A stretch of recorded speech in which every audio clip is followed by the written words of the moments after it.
Hello and welcome back. Thank you very much for watching yesterday's video talking about staking on Stader, as that just went live.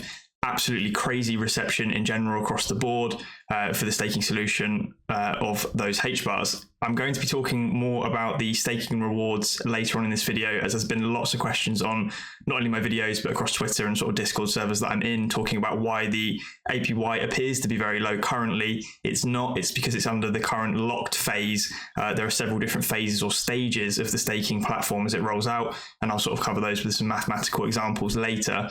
Just wanted to quickly cover as well, Tangent Finance, who are being incubated by Hedera Starter, have just recently given their product a fresh lick of paint ahead of their launch. Obviously, we'll see more information from Hedera Starter throughout April, where there'll be that initial ICO or IDO for the HStart token, which would be early access to the platform. Obviously, I'll keep you up to date on that as it rolls out. I have been meaning to have a chat with Connor again at some point whenever I can. But yeah, just wanted to point out that Tangent Finance is looking quite sleek now as they move ever closer towards their launch.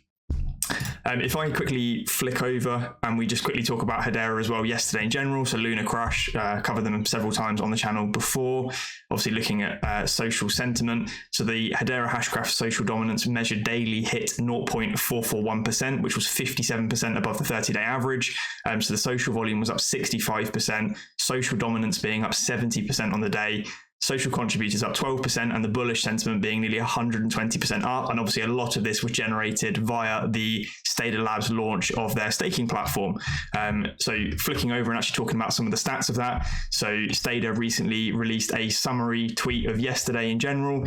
Over 10 million HBAR was staked across 10,000 transactions within 1 hour of the cap launch. 20 million HBAR TVL was captured within 24 hours. The staking smart contract has processed 20,000 transactions successfully. 2,000 users are already using the platform, which is crazy to see.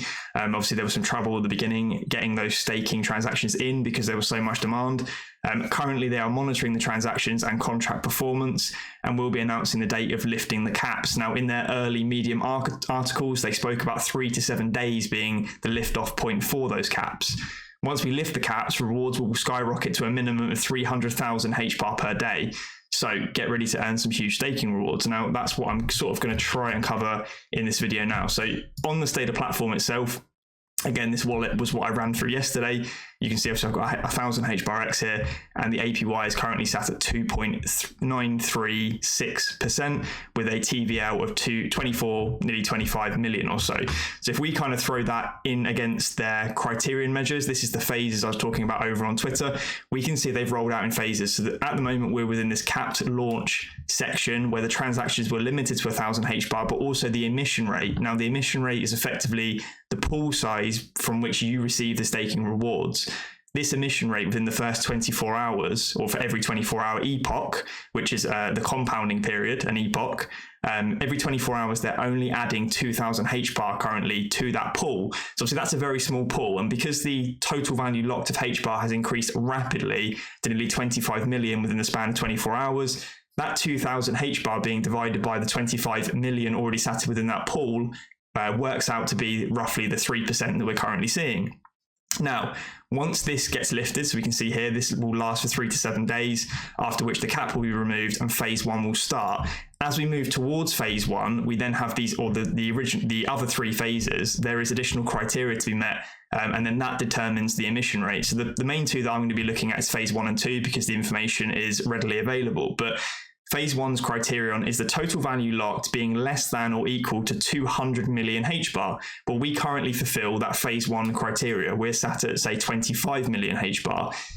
Now, in phase 1, they will be adding 300,000 HBAR per epoch, which is the 24-hour compounding window. In phase 2, for example, we're now above the 200 million HBAR threshold, but less than or equal to 400 million HBAR. During that phase, if the total value locked gets to that criteria or that inequality range, the emission rate would be 500,000 HBAR per epoch. Now, if you run that through this sort of quick calculator that I kind of threw together, you can start understanding some of the rewards. So the current capped rate is what I just said, and using the formula literally given to us by them in their Medium article, we can derive the APY by multiplying the emission rate by the number of epochs in a year, which is 365 because it's once per day, divided by the total value locked. So if we go ahead and do that, we take our emission rate of 2,000 currently, multiplied by the number of epochs, which is 365, and we divide that through by the 25 million, roughly, total value locked in HBAR, and that gives us our current APY yield of 2.94%. Now, what I was saying over on Twitter is we're going to see this absolutely skyrocket because we're already in the criterion range for phase 1, which then takes the emission rate from 2,000 to 300,000. From that, we can actually calculate a minimum APY because we know we have to be within the phase if we have a certain amount of total value locked. Now, the maximum total value locked, obviously, for this phase is 200 million HBAR. As soon as we surpass 200 million HBAR, we go into the next phase. So we can actually calculate a floor, effectively the minimum, as APY for this phase, which is going to be 54.75. And similarly, we can do that for phase 2, which is 45.63%. Now, if we take those figures, then we take the emission rate of 300,000, which is the phase we're moving into, at the current TVL of how much HBAR is already locked away in the platform, which is nearly 25 million, as said, and the yearly epochs of 365, or the yearly epoch count of 365, we can see that the actual true APY currently, as soon as the emission rate increases, is actually 440%. So what does this mean? This means that if this total value locked figure remains static in the next sort of 5 days before, and then they release the into phase 1 where the emission rate increases, the APY displayed on the platform will be 440%, which is a daily return, roughly, if you divide that by 365, of 1.21%. Okay, so that kind of explains what's going on right now. It's because we're at this lower emission rate that is going to be increasing rapidly, and they mentioned that over on their Twitter as well. So why be early? You probably heard this a few times, them talking about being early. Well, we can do that by just making some sort of brief assumptions. Let's assume a total value locked daily growth rate, and let's assume that the capped phase has ended, i.e. we're in phase 1 starting.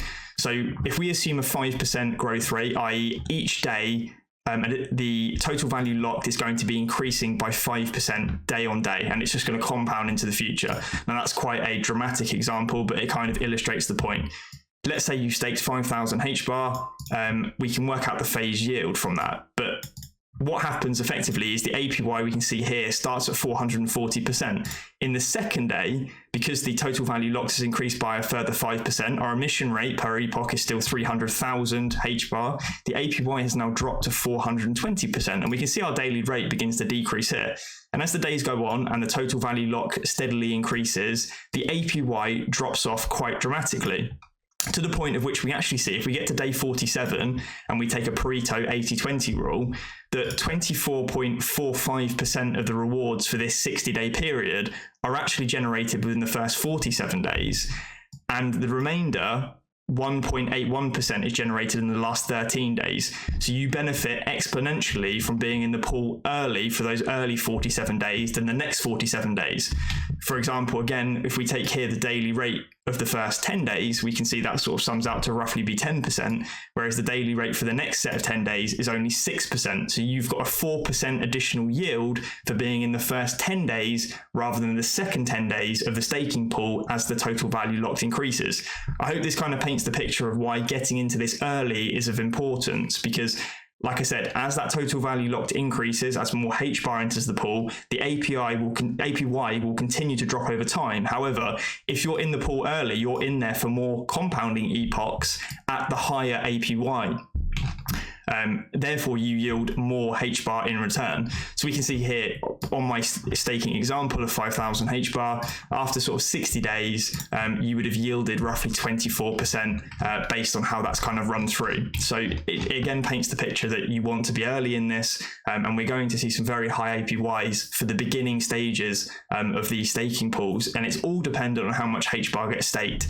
In fact, as soon as we get to the 400 million HBAR range, that's when we'll see them probably come down to more realistic figures, maybe 10 to 20% staking rewards. However, up until that 400 Million HBAR, we can be seeing a minimum APY of 45% per year. So you can start to see why this is very important to be in early if this is what you want to do. Obviously, remembering that July is when you can unstake. Up until then, you cannot unstake. But for me personally, obviously a 45% APY is very attractive. And that's why I'm putting roughly 30% of my HBAR into these pools to be locked up, because I want to earn those yielding rewards.